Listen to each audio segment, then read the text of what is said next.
As long as Liang can produce this stomach medicine, it is definitely not a problem to press down the competitor like Kobayashi Pharmaceutical. So he wrote down the prescription and the ratio and handed it to Liang. After Liang took the notebook and looked at the formula written on it, he couldn't help being surprised.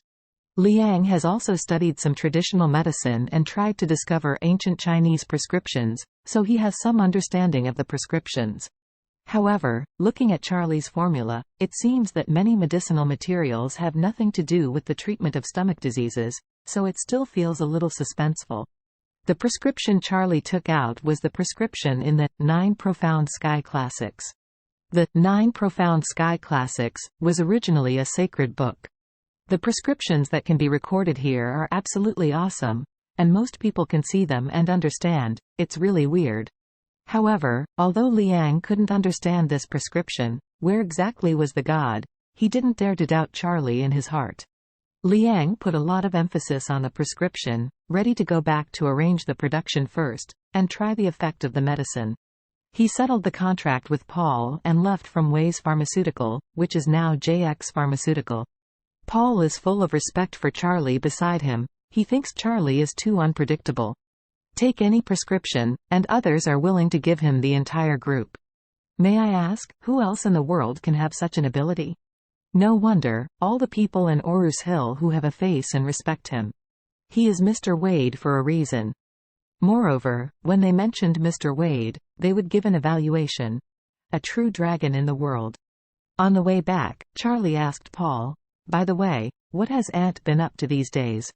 Paul said, "Mother recently. She likes to run to senior colleges.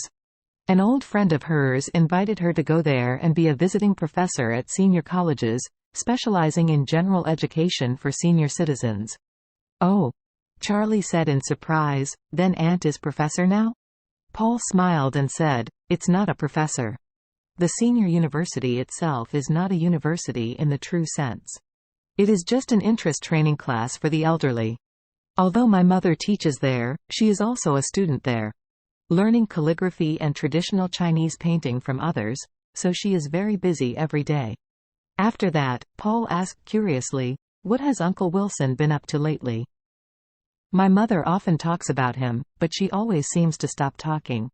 Charlie felt that Paul was not an outsider, so he sighed and said to him, "When you and Aunt just came back, my mother-in-law disappeared during that time, but she is back now." After speaking, Charlie said again, "My mother-in-law, who has a more aggressive personality, my father-in-law is afraid. He knows that Aunt will come back and will trouble Aunt, so he dare not ask Aunt Mekong." Paul nodded lightly, and said with emotion, "It is really hard for us to intervene in matters of our parents' generation."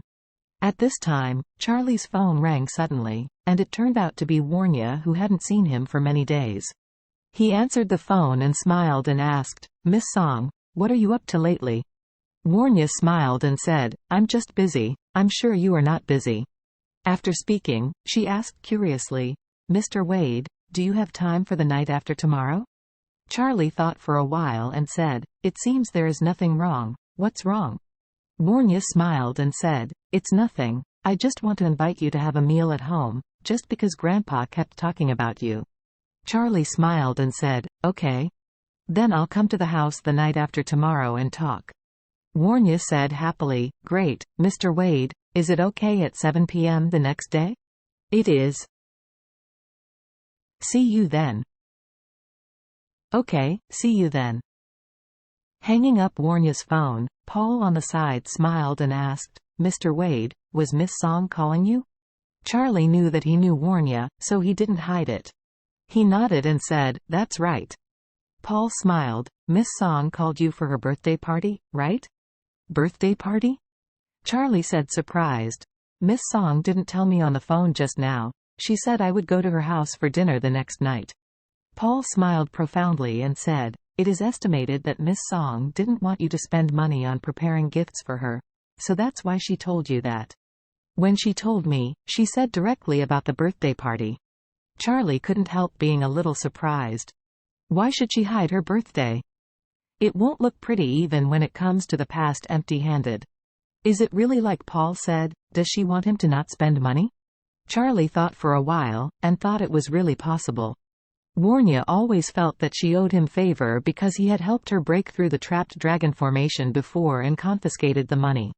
When he made medicine for her grandfather and Tianqi, he quietly gave her a pill. After practicing the rejuvenation pill, he gave it to her grandfather so that her grandfather was at least a dozen or 20 years younger, and it was entirely in her face. It was also the one who gave him the rejuvenation pill to Song Old Master, which made him treat Warnya very seriously, so Warnya's position in the Song family is getting higher and higher.